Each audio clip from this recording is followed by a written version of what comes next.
Hi, folks, and welcome to Eggs and Games. Yeah.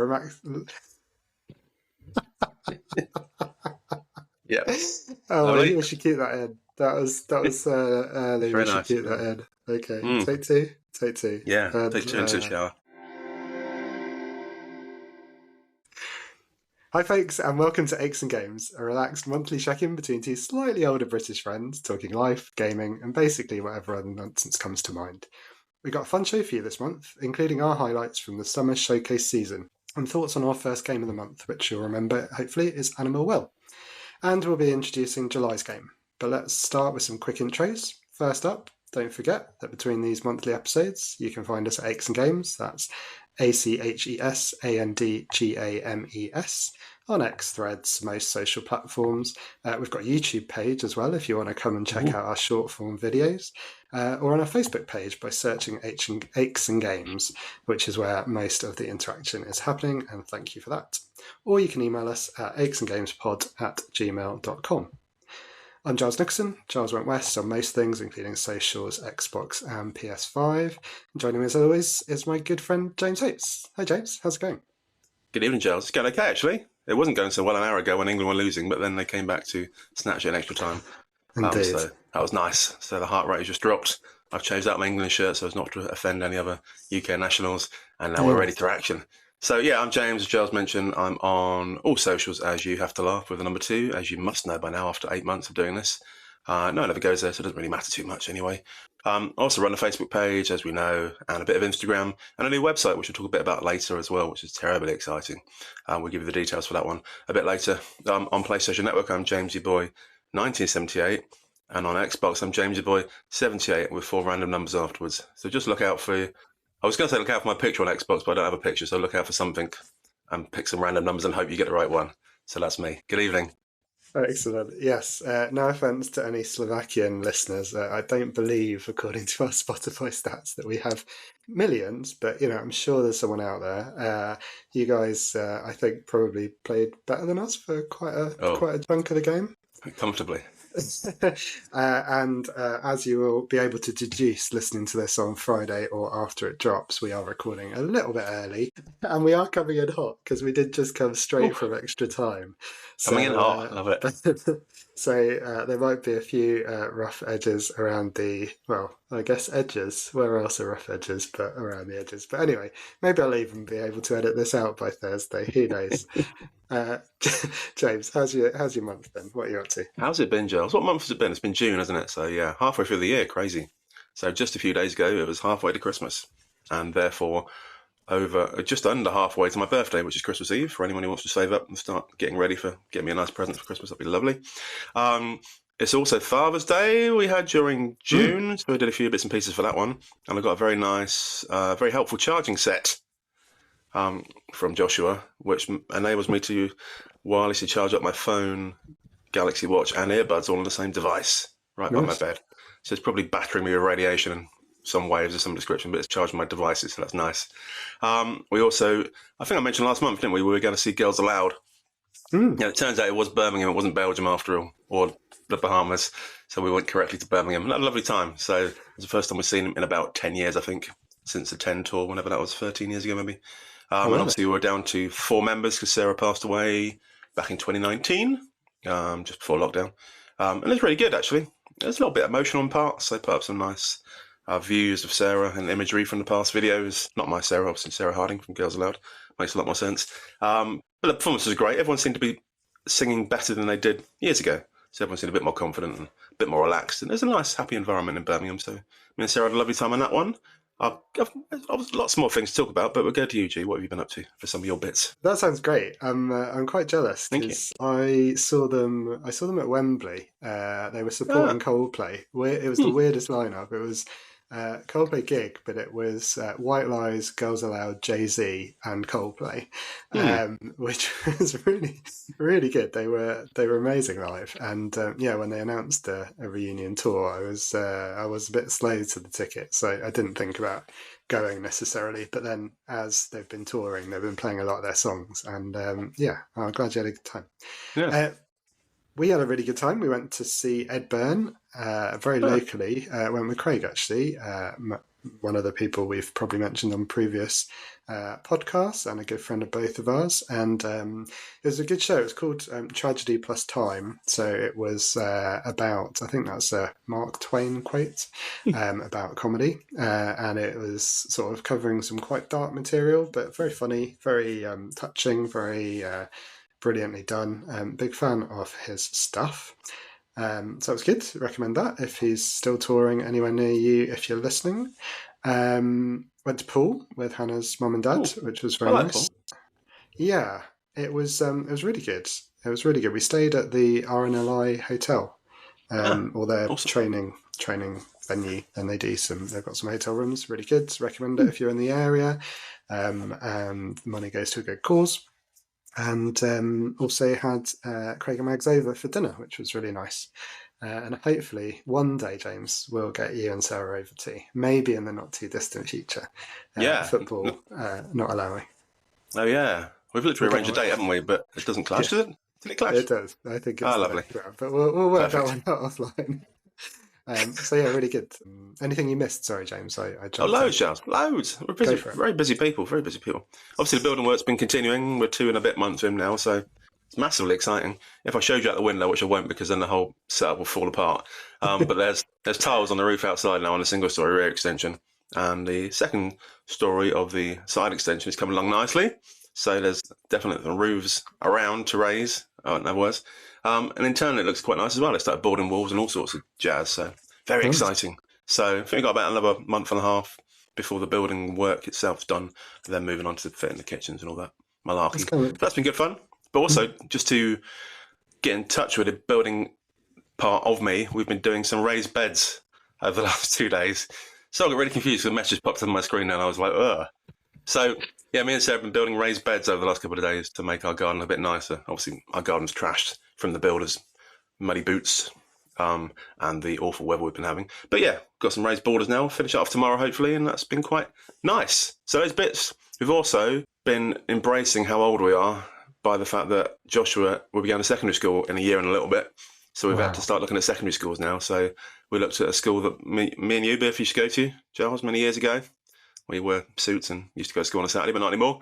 So that was interesting. So Josh is going to take the test for that one. We've also looked at some other local secondary schools as well. It's all very different. Some have been very forceful in the open evenings, sort of emphasising that if you turn up a minute late, then you'll be in detention and your parents will disown you and will be kicked out of school and put in a vat and fried.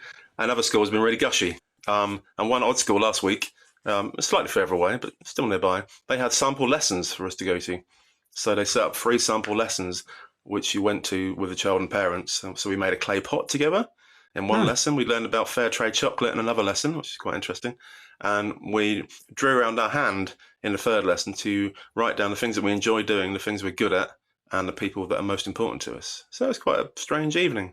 Sort of Joshua having spent an entire day at school to then come home and go back to a different school to try out some sample lessons was a bit odd. But now we have to go to the actual open evening in September so we can collect our fired clay pot. So unless we turn up for the open evening, we don't get our clay pots, and that's kind of a bring you back structure. That was interesting. Yeah, I know. We don't have to go to the school necessarily, but we have to go back to the clay pot. So it's really weird. It feels like Joshua's really young, but then suddenly he's going to secondary school, and then that means that we're really old, and the whole thing starts to crumble around us. But there you go. So mainly building, schools, cut of TV things I mentioned in a minute, but we've also been looking into holidays, which is quite exciting. I think I mentioned we're going away next May half-term to Mallorca to see some of our friends, Hannah and Chris, and Isla, their daughter, who went away over last year. So that'd be nice. We've also been looking into going somewhere this summer holidays, finally, because we've been waiting for the building work to crack on, waiting for my mum's back to be fixed a little bit, and now we're finally going to book some holiday for the middle of August. So holidays are always fun to look forward to. So finally, we are nearly pressing the button. We're down to 2 hotels to choose between. Joshua likes them both, so we've got to decide tonight after the podcast which hotel we're going for. So this time next month on the podcast, we will be decided and ready for going. Wow. Should we put it up as our poll? Or, oh no, you have to decide tonight, don't you? Yeah. A bit late for the one person on the poll to respond in 2 weeks' time. I thought I was going to get to choose where you went on holiday then, because I'm the only person who responds to us. Well, you still can do if you want to. I still can, okay. We'll ignore it. We ignore the recommendation. The second one. I choose the second one.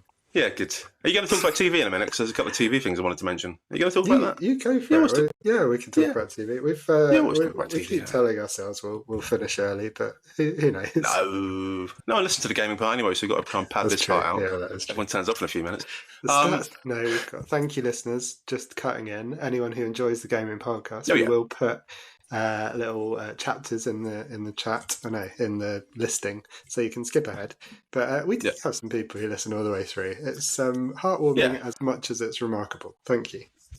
Yeah, it's remarkable to me every month. But even I listen for it. So fair play to me. So I was going to say, TV-wise, The Bear. We talked about The Bear last time, didn't we? The Bear kicked off again. So I watched episode 1. That's really slow and really strange. Very different to the first episode. Yeah, no, it's just really slow and really strange. There's no spoilers, Giles. But be prepared for it to be really slow and really strange. That was it. You could see the fear in my face as I thought you were going to tell me what happened. No, there's still 37 minutes of enjoyment, but as you know with The Bear, it's a bit of an odd series. So it's odd, but interesting. So I recommend looking forward to The Bear again. It's on season 3 for those who haven't watched the first 2 seasons. So very much recommend the first 2 seasons, which is probably on Disney Plus, I guess. On Disney Plus? Yeah. On Disney Plus. Wonderful. No sponsorship, so there. No. But season 3, catch it. And we've also been watching a fascinating program called The Nevermets. Don't know if you've heard of The Nevermets, Giles. No, I saw the splash screen, I think, on Channel 4 or something, one of the streaming services, and I thought, that looks intriguing, and the sort of shit that James is going to watch. A splash screen? I've never heard of a splash screen before. I might have to edit out that as well. I can't remember if we can get away with one swear on the episode. So. Oh, we did. No, Sarah listened. When we come to that section, I mentioned that Sarah, my other half, listened to them recently, and she noticed that one episode did say that word a few times. Excellent. Okay. And she was disgusted. So I'm not going to say it myself. I'm just going to frown at you for saying it and wag my finger at you. It's not big or clever, kids. No, it's embarrassing. It's a sign of a lack of intelligence, Giles, by the way. So The Nevermets is an interesting concept. So it follows a group of people who have been dating online but have never actually met the person, hence Nevermets. It's quite clever. Very clever title. Makes sense. Yeah. So there's some that have been dating for like 3 years and have never met. And there's one couple that have only been dating for like 2 months online and had never met. And we're trying to work out how could you only have been dating for 2 months but manage to get on a TV show and get a trip out to the States to meet your other half after 2. Anyway, let's not spoil the premise. But some people were disappearing off to like Jakarta and somewhere in India and other places to meet their other halves that they've been with for 3 years but never actually met. And one of them got like engaged. One of them's going back to get married, having met them for the first time. So it's a fascinating insight into the lives of people that meet people online but don't actually realise that they live like thousands of miles away. And I don't know whether it's because they couldn't meet people in the UK or whether they like the attraction of people they never get to see. In some ways that can be attractive with some people in the world that never get to see their partners. But it's an interesting series, so I'd recommend it if you want something a bit different, kind of like a dating show, but obviously it's already happened and it's a bit odd. So me and Sarah have been quite enjoying that one over the last few weeks. Those are my 2 TV bits, Giles. My only last bit before we skip on to the proper stuff is Reading Football Club. We always talk about them each month because we're both from Reading and I support Reading Football Club, obviously. We both do, but I'm a bit more passionate. Yeah. They finally announced today that they're getting rid of the women's team academy and they're demoting the women's team down to the 5th tier of women's English football because they can't afford to pay the money to put them in the Championship, which is where they are at the moment. It's a sad time. So I used to go and watch them. Me and Joshua went to a few games, as me and Sarah, and I followed them around the country for a couple of years in the good times, and now they're disappearing. So they're going to play the likes of local bits like playing against Ascot and Twyford and Maidenhead and Tin Pot teams. So it's going to be very odd. So it's very disappointing for Reading Football Club again, as always. And I know a few of our listeners are Reading fans, so I'm sure they share my disappointment in how it's all gone horribly wrong still after a year and a half of trying to get rid of our chairman. Very annoying. Yeah, it looked promising, didn't it, a few months ago? We had a potential bidder. It looked like it was all going through, and then nothing's come of it. And I think football fans in general seem quite switched on in terms of whether it's solidarity or it's just the realisation that could be any of us. You know, we've seen other clubs managed quite so badly, and it only takes one really terrible owner to completely gut aside. So yeah, very sad for the women. The men's team still kind of in limbo, and just a general bad vibe around the whole thing. Let's hope that he does finally sell up and we can turn a page on that one. Yeah, but apart from that, everything has gone well in June, so let's talk about some games and There we go. stuff, I guess. Yeah, something positive. I've not watched anything of particular note, so we'll come back to that and we'll skip on because naturally, I think, as you said, time to talk about games. Although, just before we do, any other sort of podcast updates? You mentioned the website. Is now a good time to yeah, it's a great time, Giles. It's always a good time to talk about the website. I put so much effort into it and poured my love into it. Yeah, some people might know that I like creating websites over the years. I've had a couple of blogs and stuff over the years. So I thought it was a natural extension of the podcast to create a website as a receptacle, not reciprocal, receptacle for storing some of our videos and short stuff that Giles mentioned earlier. Obviously, it's on YouTube as well, but if you prefer it in a website format, now you can. But also contains some content like reviews and stuff. So the plan is that whenever we talk about a game on here that we liked or one of our games of the month, etc., we can then write a little review on the website to attract people towards it so they can see our views in literary format rather than with the power of their ears, so they can use their eyes and ears. So we're trying to appeal to every sense on the podcast here. So far we've got the Disco Elysium review, which I talked about last month, which is a great game. Can't remember if I finished it last month, but I don't think I did, so I'll talk about that again in a minute. And there's also a review of Harold Halibut, which we both discussed at length last month, as to how frustrating but nice it was in equal measures. So they're both on the website now. When Giles is less busy, he will do his reviews as well. So you can have like 2 views on one game, 2 for the price of 1. No other magazine does it. I've done that ever, so it's going to be amazing. So on there is memes, reviews, lots of stuff. So I can very much recommend it. It's very new, only came out last week. So be an early adopter and pop to the website, which is at, obviously, www.akesandgames.co.uk. Excellent. Thank you, James. Thank you. Yeah, there's a good theme going on with our socials, our Facebook page, our email address, and our website. Email being the slight outlier with the random Aches and Games pod, because some swine got in there first. But yeah, find us most places on Aches and Games, and please do check out the website. It's really good, James. Well done. And yes, I will try and get some of my stuff up there at some point too, because I really used to enjoy writing reviews, and hopefully I will find the time again. Social wise, we had some new followers, particularly on Threads. So hi if you are listening, having found us on Threads. A few new listeners because our numbers have gone up a bit again this month, which is wonderful. So welcome to them too. And just to call out one particularly lovely comment we had on our YouTube video, not a sentence that most people get to say, because it seems like the only comment people tend to put on YouTube videos is some kind of abuse or telling people that they were rubbish. But we had a lovely message. I'm sure we'll get some of those. But yeah, we had a lovely message. We posted our main topic from last month, which is about why people might be playing older games and why we tend to play older games. And Low Battery Gaming, who sounds like my sort of person, needs that recharging kit that you got from Joshua, I think, James. So great video, guys. Keep it up, which short and simple, but a lovely thing to say. And really, those comments, those reviews, sharing our podcast, telling people about what we do, it really does make a difference. So thank you to Low Battery Gaming for taking the time. Thank you to all of you listening, and please keep sharing the good news. Have you got a dog in your house, James? No, we've got a dog outside our house in the neighbour's back garden. Yeah. Awesome. Yeah, no, I heard a bark. We're going to be dog sitting. I don't know if it's going to be now. It'll be after the next podcast, so I might need to think about timing for that record, but we'll get to that one. Excellent. My plan is that every time we have a game of the month, I will then put the relevant background noise in the background. You see, so when we talk about animal well, I'll put some animals out in the garden to make some nice countryside noises. So it's all planned. Well, as you say, time to move on to our regular what we've been playing. And as James said, last month's game of the month was Animal Well. So it was a game that we pick, or listeners can suggest something off one of the streaming services, or the subscription services rather. So PlayStation Plus or Xbox Game Pass. We'll both give it a go. Couple of hours or so. If we're enjoying it, obviously we can crack on, but that's our commitment. We'll give it a proper go, give it a try, see what we think, and hopefully then have a chance to talk about it in the next episode. So Do you want the official version of Animal Well, James, before we give our thoughts? What it's apparently about, it says, there's more than what you see. Explore a deep, interconnected labyrinth and unravel its many secrets. Collect items to manipulate your environment in surprising and meaningful ways. Encounter creatures both beautiful and unsettling, and try and survive what lurks in the dark. Is that how you'd describe it? And what were your thoughts? Yeah, I think it pretty much covers it. It's a very accurate description. I like it. Really good. So yeah, I think we agreed to put a minimum of 4 hours into it. A really random number, 4 hours you came up with last month. So I've put exactly 4 hours into it. According to my PlayStation monitor, so I'm delighted that I've performed. I put them all in the last week as well, as the podcast is approaching in my normal homework style of knocking it out at the last minute.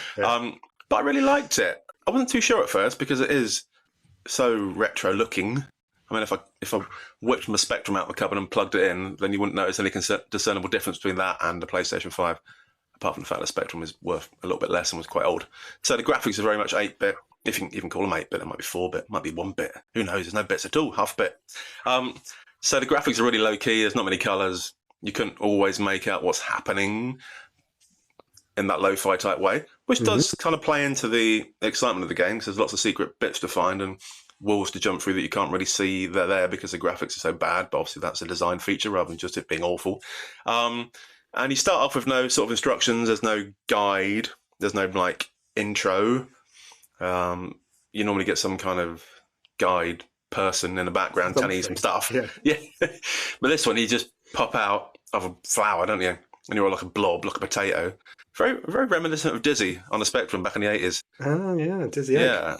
Yeah, Dizzy the egg. So it looks like a sort of a fat egg, but brown, so around potato. Pops out of a potato plant, and then you're left to your own devices. You can go left or right, you can jump, and that's pretty much it. With no clue as to where you're going and what you're doing and why. So you just wander around gradually, try not to die. You pick up some things that are lying around that you can then use to scare off other things so they don't kill you, which is great. And then gradually, without giving too much away, you find a map, and then suddenly the game makes a lot more sense. You can see stuff on the map as to where you're going and where you've been before and where you're aiming to. And every now and again, you get this random little envelope thing that you can save your game on, which is probably a telephone. Is it a telephone? Yeah, telephone. Yeah. Save game telephone, obviously, because you always save games up using a telephone. In a well. If you're a potato. Yeah. And even the graphics for that is awesome, because you just walk up to this telephone, it says save, and you press yes, and it makes some beepy noises, and the envelope spins away, and you're saved at that point then, so all your progress is there. And every time you then die, you go back to this place where you were on the telephone. And I do really like it. Like I said, 4 hours into it, I still have no idea what's going on, or why, or how to finish it, or where to go. But I've explored quite a lot of the map, and I felt quite rewarded every time we discover a new little bit, because some bits are quite hard to discover. And it's quite a puzzly type game, so it's kind of a puzzly platform, isn't it? You jump around a lot, and you need to get the jumps accurate, and you jump on certain things like bubbles and the like, and you evade certain bits. But some things you've got no idea how you're going to do, and then you come to various parts in the game. Like in the description, the very accurate description, you pick up things that you find in chests, and that enables you to do extra things that you couldn't do before. And those extra things, in turn, enable you to get to extra places that you couldn't reach before. So without giving too much away, you run around aimlessly, you find some things, you then can find other things, and eventually you find so many things that the game says, great, well done, probably. So really good game, but graphically abysmal, sound abysmal. If you did one of those proper review charts, it'd be graphics 1, sound 1, gameplay 10.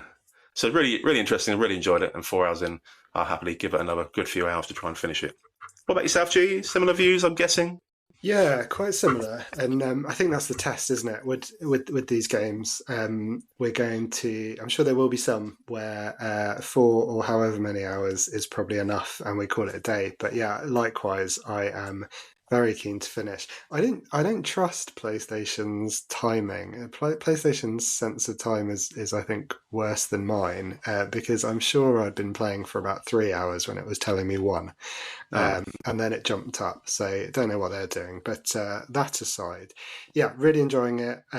Like you said, I think sort of puzzle platformer is kind of the the best description, exploration, and that complete sense of discovery, whether that's finding hidden areas or suddenly thinking, oh, I wonder if I can use that object to do that weird thing. Oh my God, it works. Yeah. That is so much fun. Yeah, had quite a few of those kind of aha moments throughout my experience so far. So yeah, really enjoyed that. I've been lost quite a lot as well.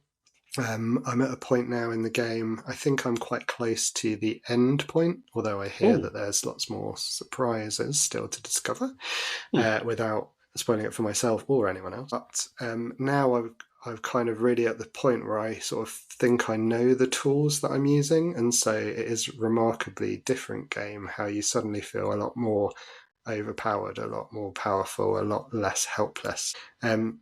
Great game. Really enjoying it. Sorry, James, you were saying.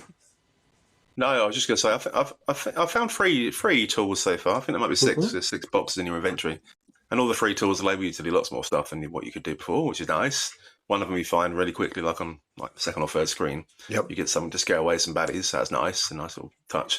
And then a real game changer is the one I found last night, which enables you to get to places you couldn't get to before, because it helps you to jump around a bit, which is nice. So yeah, really good game. I like it. If you look at the Steam reviews and everything else, everyone's gone for like 90% or 9 out of 10, depending on which scoring system you prefer to use. And they're probably about the same box. The graphics obviously kill it. Be interesting to see if you could make a graphically amazing version of the game with wonderful sounds, and if it would still be interesting, or whether if the gameplay is interesting because the graphics and sound are so abysmal. So interesting. I'm glad we chose it as the game of the month, because some probably wouldn't necessarily have played automatically, but some I've enjoyed playing. So thank you for the opportunity. Yeah, no, exactly, and that's the whole point. So yeah, listeners, if you gave it a go, let us know. We did have some interaction on Threads. I remember a couple of comments, which I stupidly didn't write down, because one of them was a really nicely poetic way to put it. Something like, "I can't think of another place I'd rather be completely lost in." And so I thought that was quite nice. I mean, It is a sort of damp, dark well, so in real life, I think there's plenty of other places, but I kind of get what he was saying, and that was he's got a much better way with words than either of us. Maybe we should do a podcast or something. Right. Anything else you've been up to? You mentioned finishing Disco Elysium. Oh yeah, let's talk about that one. And like I said before, I might have mentioned it, I can't remember. There's a review of Disco Elysium on the website, www.8andgames.co.uk. Please do check it out. They're all less than 1,000 words. They're like snippets of interviews, so you can read them in like 5 minutes. Most of them are quite amusing as well, or they will be. So Disco Elysium, I mentioned last month, involved waking up in a hotel room in Revachol, which is some made-up place in the middle of nowhere, which is a bit abandoned. They had a civil war a few years ago, and it kind of destroyed the place. Awful. So you wake up in a hotel room covered in vomit. You've trashed your hotel room for some reason, and you've no idea why you're there, or what your name is, or what you do for a living. So the first few minutes/hours are spent fumbling around trying to work out what you're there for. And then you meet another detective from another precinct who sort of helps you on your way. You're kind of there to solve a murder. So that was your reason for being there. But then over the following few hours, you work out that you're not wonderfully popular in the new town, because you've taken so many drink and drugs that you have been a bit of a knob over the previous few days. And you've not really got anywhere near to solving a crime, because you kind of forgot you were there to solve a crime. You just did karaoke and took drugs and did drugs. None of that makes any sense. But yeah, so interesting premise. I think I mentioned last time there's some strange gameplay mechanics, which Scotty discussed with us, because he found a top 10 YouTube list of interesting gameplay mechanics, and Disco Elysium was on there. Okay. So one of the strange things, there's a certain aspect of the game. So very early on, you have to jump over a little balcony thingy to get to your jacket, which you see hanging from midair. And to achieve that, it rolls a dice. And the more score you have in that particular skill check area, so for this one, to make the jump successfully, you need a high savoir-faire rating for some reason. So the higher your rating there, the higher chance you've got of the dice rolling successfully and you completing the challenge. Whereas if you've got a very low savoir-faire rating, you will just fall off the edge and die, as I discovered on the first few attempts. So interestingly, vomit-covered trousers do not increase your savoir-faire rating. So if you remove your trousers, you get a higher savoir-faire score, and you can then make the jump. So it's best to jump in the cold with no trousers on. Just a little hint for any new viewers out there. So really interesting game. It's got lots of strange gameplay mechanics like that one. Really interesting story. Lots of race stuff, lots of political stuff, lots of interesting bits that you can talk to people about. loads of swearing, really odd amount of swearing, and really adult themes and content. So don't play it with anyone who isn't into that kind of stuff. And then there's some mystery, strange bits at the end, and then depending on the choices you've made and how successful you've been in certain areas, the whole of the final scene is completely different depending on what type of game you've played through. Great game. It's definitely sort of a 9 out of 10 one. It's not like anything I've played before. Very adult, very interesting, very humorous. Lots of great plots and scripts and funny characters. And yeah, so unless you're easily offended by stuff, I'd recommend giving it a go because it's really different and really interesting. And as one of our viewers, i.e. you, put on Facebook the other day, it's only £3.49 in the Steam summer sale at the moment. So even if you haven't got a lot of money, £3.49 for the PC version of it is a no-brainer, really, unless you've not got $3.49, in which case I feel very bad for you because $3.49 is a very small amount. It's also on PlayStation Plus for free as well. So if you've got that, give it a go and let us know what you think. Great game. I know you wanted to play it one day, G. I guess you've not started yet. No, I haven't. But yeah, I've got a version of it on Switch. So I'm going on holiday later this year. I thought that might be a good holiday game in the sort of little gaps in between doing other stuff. And I'm toying with the idea of spending my £3.49 to get it on PC so I can play it on my ROG Ally instead, because that's got the voiceovers that you talked about last month, which does sound pretty good. And yeah, I think I'll probably go for that, but we'll see. Yeah, Disco Elysium, the final cut, is the updated version with the voiceovers and the additional stuff. So yeah, that's the one to go for. For £3.49, give it a go. Awesome. So that's one game. You go for one game, Giles, and then I'll come back to me and say another game. Yeah, sounds good. Well, my other game, really this one, I should have planned it a bit better because it's also very puzzle heavy. This one is a complete puzzler, but I've been playing Humanity, and I'm pretty sure you've played it or Joshua played it from memory. Yeah, Joshua played it on the PSVR 2. Yes. Just to give it a go, and it's very confusing on there because, yeah, you see it from really weird angles. It's really hard to pick up, but I think the non-PSVR version is a bit easier, I think.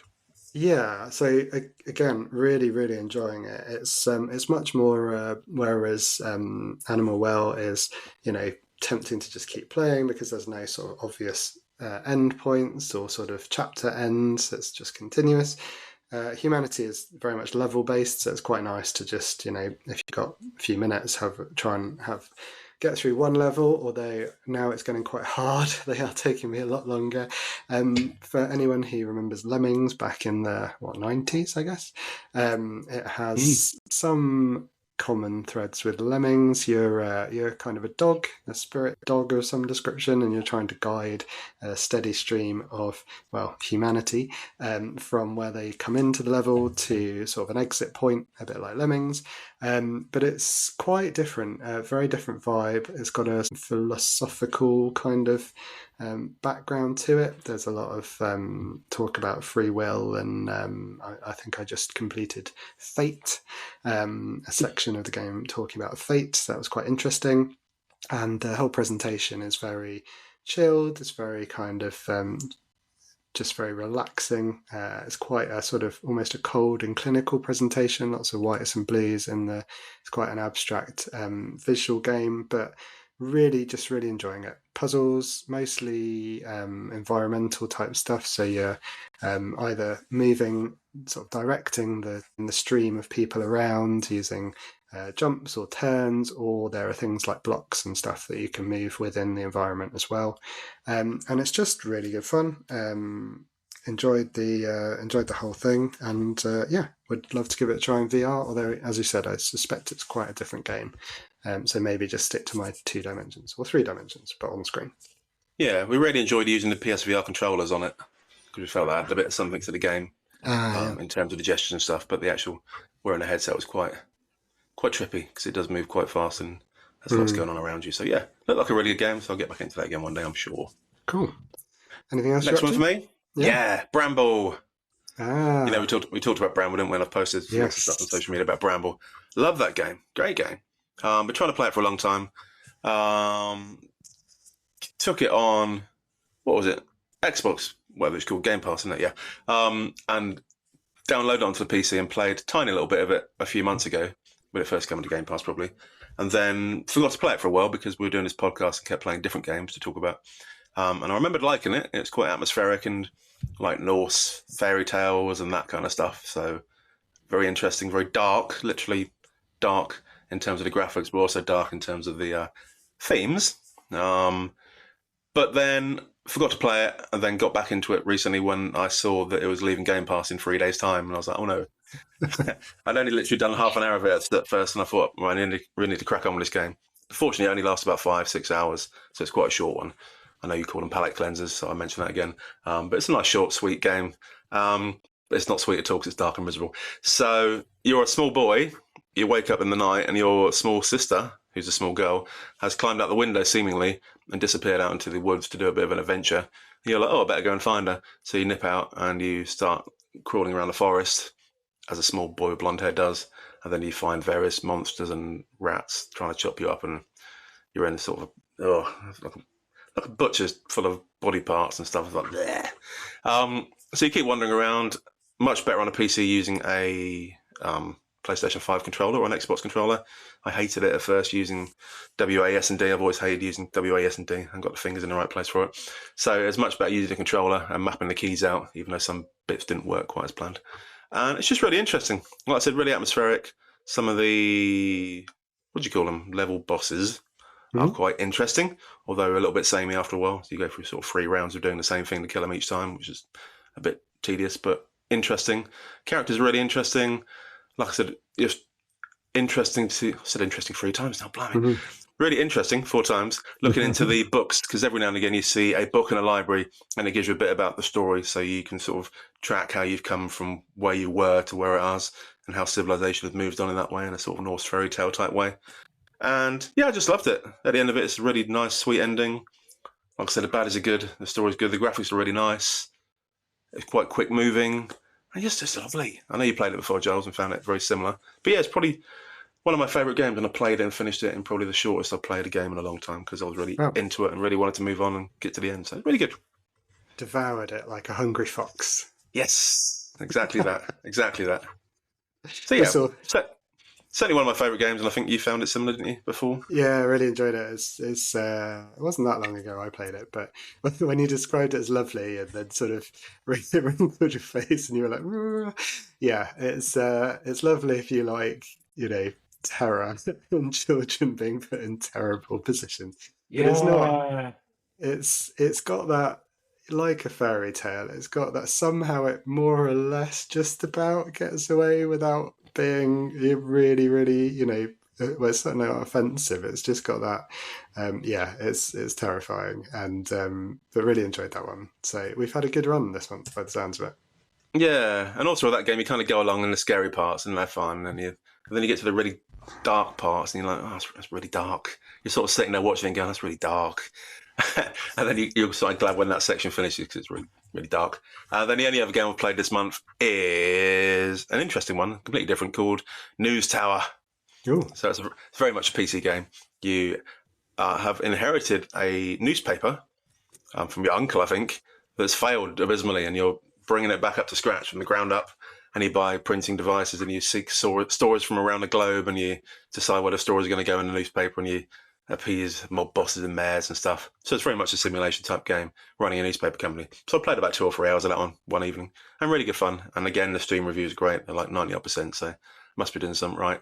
And you just keep building up and up in a tower format, and more levels, and you put more staff in and do more stuff. So really good fun. I recommend News Tower for anyone who likes newspapers and towers. Nice. That sounds very much like a James game. As soon as you basically, there's a formula, but you insert different industry into that simulation.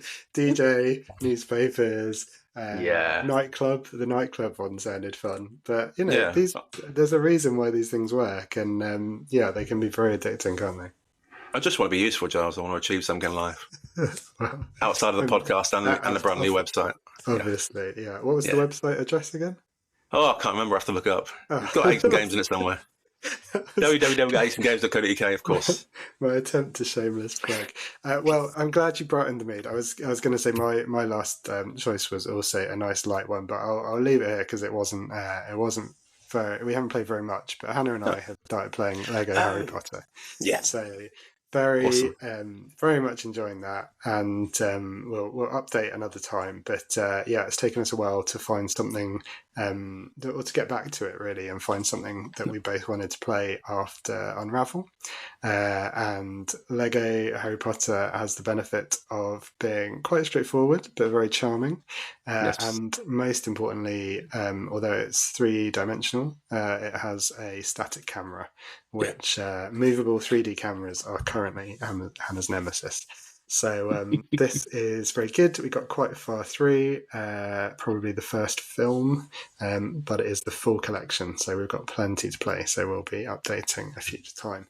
But yes, Yeah. just to prove that we don't only play dark, terrifying, downright traumatizing games. Sounds like the Newspaper Tower? News Tower. News Tower and Lego Yeah. Harry Potter sound like they were our breath of sunlight in our otherwise scary month. I've Go played on, all the James. Harry Potter games before with Joshua over the years, as I think I mentioned before. So we played Lego Jurassic World and all the other Lego possible games over the years, Marvel Avengers, Superheroes 1 and 2. So all the games are very similar, obviously very different characters, but the gameplay is very, very, very similar in each one and equally enjoyable. Really good, nicely well done. I think they're all made by Take-Two, aren't they? And they're all very good. So yeah, I'm glad you picked that one up. And there's also another one coming soon, isn't there? Another Lego game, which we probably mention in a minute, as a Oh, nice segue yes. into our future games coming section. Very, very nice. Well, yes. We should do our game of the month for July, is the only Oh thing. yeah, yeah, I why not? didn't, I didn't know quite where to put that. We're still working on this newish feature, listeners. Hmm. But seeing as we talked about Animal Well for June, we did put a couple of options out there for this month. Thank you for anyone who commented. But I think we decided on Still Waits the Deep for this month, didn't we, James? Yeah, we did. Again, it looks quite dark, doesn't it, in some Yeah, ways? yeah, yeah. Hmm. So this one, if you don't know, everybody, it's made by the Chinese Room. They're the people behind. Oh gosh, gone. Everyone's gone to Ratchet and Dear Esther are the two names I was thinking of. This is why I should write notes. But two sort of walking simulator types, although Still Waits the Deep is a kind of horror adventure set on a oil rig, I think in the 80s, with lots of Scottish accents. Got really good reviews, and it'll be a nice narrative experience compared to Animal Well. So if you've got Game Pass, or if you pick it up on one of the other platforms and you play it this month, we will have a go and let us know what you think. Looking forward to that. Does that look like your sort of thing, James? Yeah, no idea. I do like narrative stuff, and I do like scary stuff, and obviously I like dark stuff in my little basement in the hallway. So yeah, I've been whipping out on that and giving it at least 4 hours over the next month, as contractually obliged. And yeah, hopefully it's good. I wouldn't be surprised if it was. It sounds really interesting. So why not give it a go? And like you said, very different than Animal Well, but equally probably in the dark and fairly miserable. Probably, we'll see. I just wanted to shout out quickly as well. There's no space for it, but our friend Scotty mentioned that he pretty much finished, I think, The Last of Us Part 2, and said he much preferred it to The Last of Us Part 1, which is interesting, because I think me and you were a bit more torn on it, because it did seem to drag on a little bit the second one, but it's both awesome games. I think Scotty played them on the updated PS5 versions, which are obviously a lot better graphically than the original ones. But yeah, great games. Both really enjoyed them, and he seemed to have got a lot out of them. So another person who's benefited from our amazing recommendations through the Elysium Games podcast. That's why we're Absolutely. here. And talk of narrative games. That is. Well, maybe we could segue. Let's mix up. Let's move round into our No. main topic, because that was one of the sort of golden age, really, of PlayStation sort of narrative-driven games, wasn't it? They were Last of Us, God of War, Horizon, and Spider-Man as well as Spider-Man 2.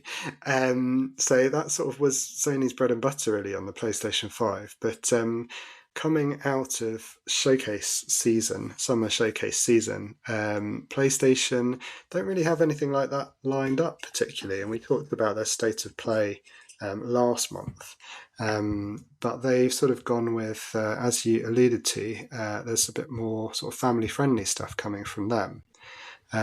We saw massive stream with loads of games from Xbox, and we also saw Summer Game Fest. Nintendo Direct had a stream very recently, So wondered if you had any general thoughts, and then we're gonna do some picks, aren't we? Going to pick out some of our favourites. Yeah, we are. Hopefully it goes well. There's very limited research done during football this afternoon. Excellent. Yeah, so concept I like these days. I think I mentioned in previous episodes I've never really heard of the whole concept before because I missed out running video games for a long time and only just got back into them recently. But it's good fun. It's nice to see what's coming up. The only annoying thing is quite a few of the games aren't coming until like late 2025 or even some in 2026, which is a long way away. So it's nice to get excited about them now, but in the space of the next year and a year and a half, they might go down a toilet. The developing house might get disbanded and they might run out of money and none of the games might come out. So in some ways, it's nice to see what's coming. It's quite nice to build the excitement up, but I probably prefer it when they're coming out in the next 3 months. So you know it's actually coming, and B, you can like shortlist it so you can get it when it comes out, and C, you haven't got too long to wait. So I'm a bit annoyed that quite a few of them are late 25, early 26. That's my only thoughts on it, really, but nice to see. Quite exciting. Yeah, no, I think that's really fair, and historically, I think companies have been quite guilty of sort of putting out like pre-rendered trailers for something that doesn't come for years. I mean, the most I heard on another podcast actually that there was a game called Duke Nukem Forever. Do you know Duke Nukem at all? So Duke Nukem Forever was previously the record holder in terms of time between a game being announced and actually released, and it was certainly in the high teen years. It was beyond 15 years between announcement and release date, but it's just been passed by Ubisoft for Beyond Good and Evil 2, which was apparently announced in let me get this right, 2008. So it is now the longest in development game ever, or certainly of the big ones, and it's still apparently on its way, although no one's seen anything of it for years and years. So yeah, that sort of long lead time, nice to get hyped for something, but yeah, you're right, better to have something coming up soon, and so maybe that has influenced what you've picked. Do you want to go first or second, James? How much time do you need? Oh, I think there's a couple. I think there's going to be a couple that you're going to pick the same as me. Okay. I'd imagine. Should we start with mixtape, just because it sounded quite different and fun? Excellent. Yeah, that's on mine too. Go for it. I know you've got some views on mixtape, but it was sort of some students that were at college together, I believe, is the concept. Probably in America. It's got to be America, and it's always in America. And they're sort of going to their final meetup, sort of final occasion before they leave to go on to the next stage of their life. And using the medium of a mixtape, so lots of songs from the 90s, they sort of evoke different memories of stuff they've done in the past and how their friendship came together and the things they've experienced as a group and individually. So you play sort of different bits based on songs that come up that evoke different memories. And obviously, as we know, songs can evoke lots of different memories. So whenever a song comes up from the 90s or 80s or even the noughties these days, always hated that term, you do think of memories and games and places you've been and people you've seen and where you were when you first heard that song or a particular poignant memory. So it's a really interesting concept. I think we both like the idea of there being some 90s music in there. And it's kind of your kind of thing, isn't it? It's like a bit Edith Finch-y in format in terms of you go for a sort of a narrative story and there's lots to learn about. Whether there be lots to do for me, who knows? But it's your kind of thing. G, talk about it some more, please. Go for it. Yeah, no, I think you've kind of highlighted it, and I think at the moment it's just got a lot of potential. It really grabbed me it was in the Xbox showcase. It was presented. I'm pretty sure it's going to be multi-platform. I think it was on Game Pass or coming to Game Pass, but if not, it'll be there to buy on I think all platforms. I think it was just announced at the Xbox showcase. And I think the way it looked was immediately striking. Potential flashbacks to Harold Halibut in the sense that it had that sort of slight stop motion kind of animation feel, but very different in terms of the graphical style. So it's quite strange that there's been a few games now that kind of have that similar either stop motion or that sort of Into the Spider-Verse like low frame rate animation style. But yeah, looked striking, sounded great, really hit a sort of an atmosphere that I was intrigued by. obviously a bit of nostalgia always works, and the character focus. So yeah, that was high on my list. I thought it looked like a great one. Shall we go backwards and forwards? Yeah, do your one. Let's do that. So I'm going to pick, because overall, I've got to say, and you will, listeners will recall, I tend to be slightly more Xbox player, but own all three consoles and PC. James, I think, tends to play a bit more on PlayStation and PC. So a lot of mine are from the Xbox showcase, but Star Wars Outlaws from Ubisoft, really still, it wasn't announced, it's been coming out for a while. In fact, that is a game that's coming out at the end of August this year. So ticks the box that James was talking about, get excited for something that's actually really soon. Slight caveat to that, I haven't actually finished or played Star Wars Jedi Survivor, which I still need to do, so I should probably just get on with that first.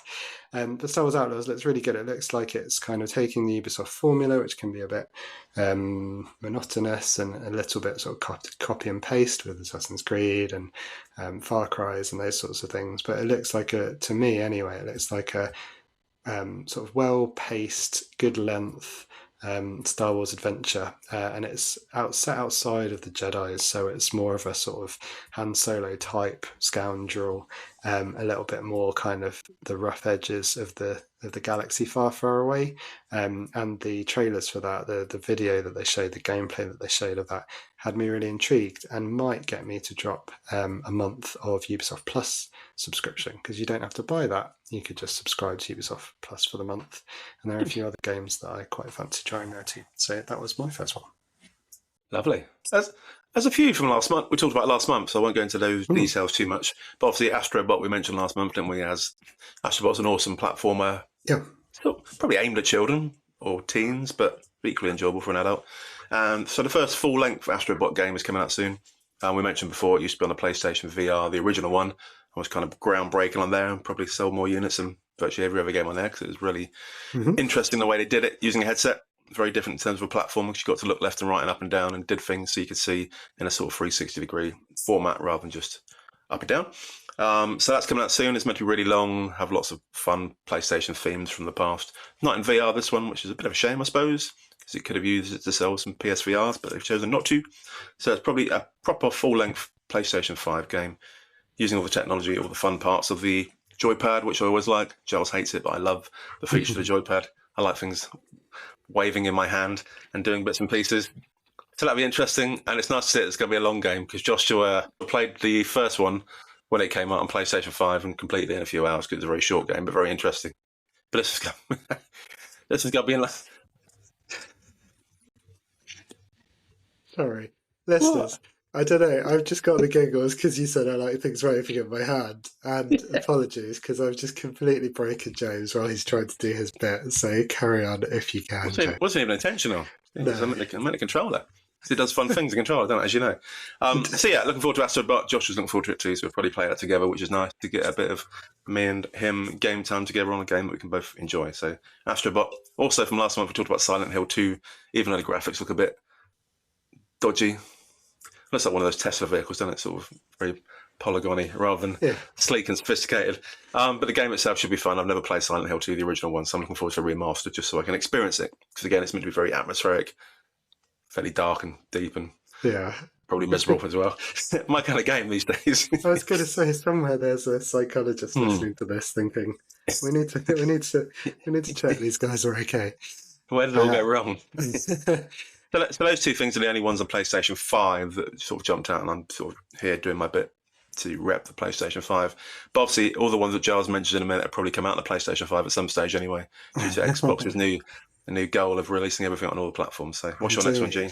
Yeah, well, who knows? That is an interesting wrinkle, and I think that's the thing that's sort of hanging over the whole Xbox sort of ecosystem at the moment. But for now, I think they said they were announcing 4, which have come out already. I'm sure there will be more. I think it's naive to think anything else, but it seems like their strategy is still to hold some things back. So it will be interesting what comes out and how quickly, I think, is the big thing. So I suspect things will come to other platforms, but maybe not a launch. So yeah, I'm glad you said Astrobot because that was Me my too. thought when I talked when we talked about The Last of Us briefly just now, and talked about I mentioned about Sony previously being quite strong in the kind of third person narrative adventure. It does feel like they've pivoted a bit towards a more family friendly run. It might just be how our release dates have lined up, but between that and the Lego Horizon game that you alluded to earlier as well, really does feel like PlayStation's kind of first party lineup anyway is a lot more focused on family friendly stuff, which a big fan of diversifying out, and if they can get all of those releasing in a sort of more regular interspersed cadence, that would be great. Yeah, I've gone. I think in general, I'm glad we mentioned mixtape because that was a bit lighter. But Fable was the next one for me. That I think does have a release date of next year from memory. I think they gave it a 2025 release date. Did you ever play the earlier games, James? No. So there were three-ish games on the Xbox 360 days, I think, and really good. They've got a really it's a RPG with a very English sense of humour, or British sense of humour, I should say. Lots of nonsense. The first trailer for Fable, the reboot, had Richard Ayoade as the giant from Jack and the Beanstalk, essentially. That's very good. Let that one up. And this one, I recognised the voice of the character in the video, and I thought, I can't place that. It's from a comedy somewhere. It was Super Hands from Peep Show, and as soon as I placed it, then you could kind of see it in the animation and everything as well. Fable just looks great. Looks absolutely stunning. It's a sort of action RPG. It's not very I'd say it's not very deep in terms of mechanics, but that was meant as a compliment. It wasn't not too sort of overly complex. Looks very accessible. Looks really fun, and looks like they have taken what was good about the original series and then maybe layered on more sort of fables that you might know and recognise, like the Jack and the Beanstalk situation. So really excited for that one. I'm really excited to see that we don't have too much longer to wait. Yeah, sounds good. Were the original was all called Fable then? Fable 2, Fable 3. And there was, makes sense. I think, a spin-off of some kind, and then they've just gone back to just Fable for this one. So I think it's a complete reboot rather than anything. Well, certainly if the trailers have had anything to do with it, if they're actually included in the game, it's going to be a very different world. So looking forward to that one. Yeah. Time is relatively tight, James. How many have you got more? We could, I think I could certainly go on and on about this, and I would struggle to just pick one or two more, but I'll try and do that. How about you? How have you? I was going to say you sold me on Fable, so I'll add that to my list. Good. Yeah, there's a couple of little ones. You've already mentioned Lego Horizon Adventures, which is another Lego game, and they're always good fun, so we'd no doubt get that one, and me and Joshua whack through that one. We mentioned a few months ago Indiana Jones and the Great Circle. Obviously, we've got an even longer trailer now, which still looks really good. Captures some of the essence of the original, which is nice. So very much looking forward to that one, or whatever format it comes out. I think that's Xbox, isn't it?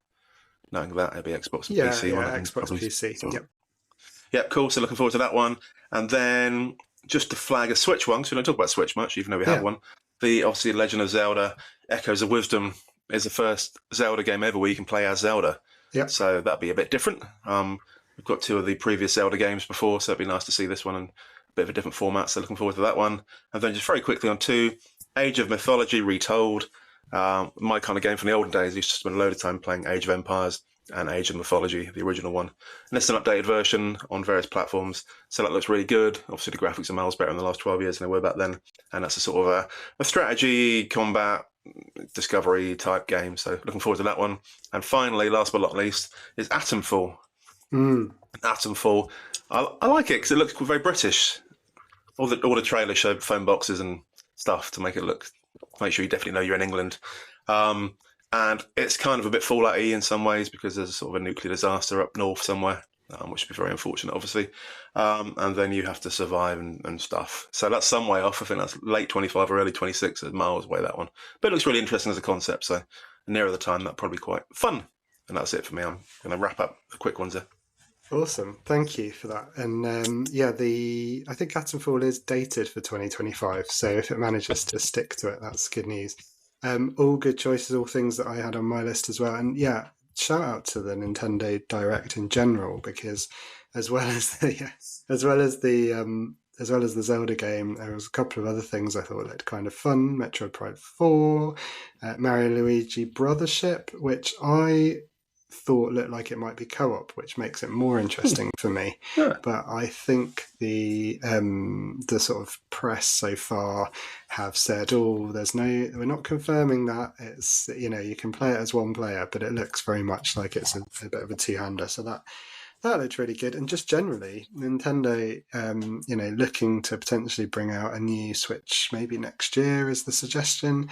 And so they seem to have a really, really strong showing. They whatever they're doing it right. They can still pump out some really good games on the Switch and a great variety. So yeah, really, really glad you mentioned them because yes, we don't talk about them very much. No. To be fair, Nintendo does have some massive IPs that never generally appear on many other platforms. So yeah, they deal with it very well for making games. They always have done, haven't they? So back since the 80s when we all started gaming, they've been going pretty strong ever since. Even though they don't really do much anymore in terms of the larger consoles, they still are massive in terms of in terms of the longevity. Also, I'm going to quickly mention it's in none of those, but a game that I want to play this month between me and Sarah is on the Switch. So the little segue, Switch and PC, so no other platforms, is Lorelei and the Laser Eyes, and that looks really great. So I think you come into like this kind of big building, like a castle or something, and you set some tasks in order to get out of it. And there's loads and loads of puzzles. There's like hundreds of puzzles in there. And it's meant to be awesome. All the ratings are really good. It's the kind of thing that me and Sarah could play on the couch together using the Switch and plug into the TV. So that'd be fun. So it's quite dark. Unfortunately, you just go back to that one. It's meant to be sort of a lots of horror type stuff in this big mansiony thing, and you solve loads of puzzles to escape different bits. So it's kind of like an escape room, but also like a puzzle game, and it looks really fascinating. So it's 20 quid at the moment. It's not free, which is annoying me because I only like free stuff. But I might fork out the 20 Spondulicus and go for it on the PC or Switch. Probably Switch in front of the telly. The end. Spondulicus. I like it. Not said that for a long time, blimey. Where did that come from? And depending on how much time I've got to edit, I might chop this around because just finishing off on the showcase stuff. I had a few to go through. Sorry, James. So anyway, so finishing off on the showcase, just a couple more. Perfect Dark, I thought looked great, but falls into your category of too far away for my liking. Gears, I mentioned considering playing the original Gears of War for this month, because I thought the trailer for Gears of War E-Day, which is Emergence Day, if anyone knows the lore of that series, looked fantastic. Got very excited. And then the other one I was just going to say was South of Midnight, which in terms of something a bit different, it's set in the deep south of America. It's sort of got that kind of bayou, a little bit of the folklore around that. There was a sort of giant crocodile thing, but sort of probably more friendly than I'm describing it, but he was a baddie of some kind. But the hero of that game, it doesn't look like you kind of fight people through weapons, you fight them through kind of a healing magic. It just seems a little bit more gentle, but also looks stunning, really cool art style, really cool setting. Just always like to shout out things that seem a bit different. So yeah, showcase season was pretty impressive, I thought, for a year where the industry is kind of generally being accused of having a quieter year. There is a lot going on, and like you said, some of it is further out, but also lots for us to play. Good stuff. So before we finish, we should just quickly jump back to the freebies for this month. On PlayStation Plus, we've got Borderlands 3, we've got NHL 24 and Among Us. On Game Pass, they haven't announced very much this month, but weirdly, the three games that I'm looking forward to come out within a day of each other, so I'm not quite sure who's in charge of scheduling. But Flintlock, Siege of Dawn, Dungeons of Hinterland, which I mentioned on a previous episode, and Path of the Goddess. And I think you mentioned a game that you're looking forward to. Was it Lorelei and the This is where we try and recut the episode Yeah, if clever. possible. Nice. Although it would have been clever had I not just given the game Fluffed away. it, yeah. And now we're just gonna roll through. Imagine, listeners, in your head, if we were to take that section and just move it in here, and then you can do the editing for yourselves. There we go. How's that for an interactive session? Amazing. I went downhill when I talked about stuff waving in my hand. Oh, I like that. That was my favourite. Been a nightmare since then. Yeah, I mean, lovely. it's when we got demonetized, but apart from that, it was fine. Right, James, I've taken us right off rails, but we've also kept Joshua up for another 10 minutes like normal. Oh, yeah. Anything else you're looking forward to or wanted to mention, or shall we wrap up the show? No, I think that's largely it. Obviously, we've got the Switch 2 coming and also a handheld Xbox in the future, haven't we? So that's always fun to see new potential things coming out. We mentioned last month about the PSVR being able to use its technology on the PC to get all the Steam games in there, so that'll be fun as well. So no doubt I'll give that a go. And I also downloaded that thing you talked about last month, Hellblade. Was it Hellblade? Yes, Hellblade. Yeah, so I downloaded the original one because you said to try that one first, because I'm looking forward to hearing the voices in my head to accompany all the dark thoughts and the dark games I've been playing. So I downloaded that one, but it took so long that I started playing that News Tower, which is why I spotted that when I was waiting for the other one to download. So I've got another game in my library that I've got nowhere near playing, so thanks for that. So yeah, that's what I'll be doing this month, is a puzzle game, Lorelei and the Laser Eyes, and Hellblade 1, and lots of other normal stuff that real people do in real life. And maintaining the website and adding lots of content to the website. If I haven't mentioned it, which I might have done, it's www.akesandgames.co.uk. Check it. Excellent. And obviously playing Still Wakes the Deep, which is on game for July. Good shout, yeah. And that. Well, listeners, as we mentioned, we were fitting this episode in around sort of some life commitments. We came in straight after a very weird and highly stressful game of international football, where England just about squeaked a win. Squawk? No, squeaked. I was just thinking there really should be like a past participle of squeak, shouldn't there? We'll come back to that. Squawk. Let's go with squawk. And let's get the squawk out of here. So that's the show. Please remember to like and subscribe to the podcast. I consider giving us a 5-star review, even despite this episode. We would love that. Help push us up those searches. We really do appreciate it. And we appreciate a follow, interaction on X, Threads, usual social platforms at Aches and Games. Or on our Facebook page, which James does a great job of managing. Some excellent memes, some excellent conversation over there, and the website, which I think he might mention again. You can email us at akesandgamespod@gmail.com. I'm Giles Nicholson. Giles went west on most things. And James, over to you for the final say.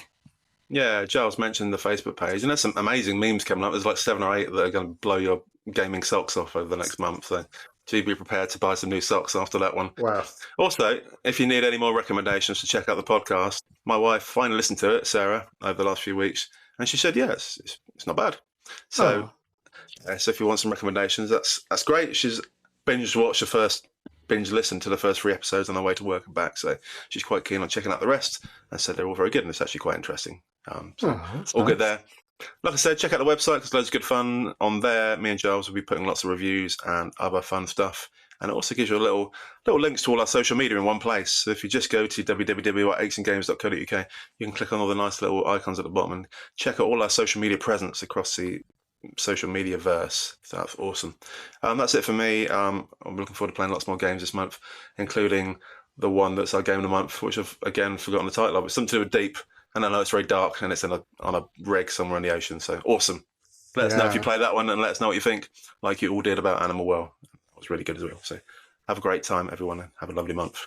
Exactly. Thanks, everyone. See you next month. First Friday of the month for more Aches and Games. Bye. Bye.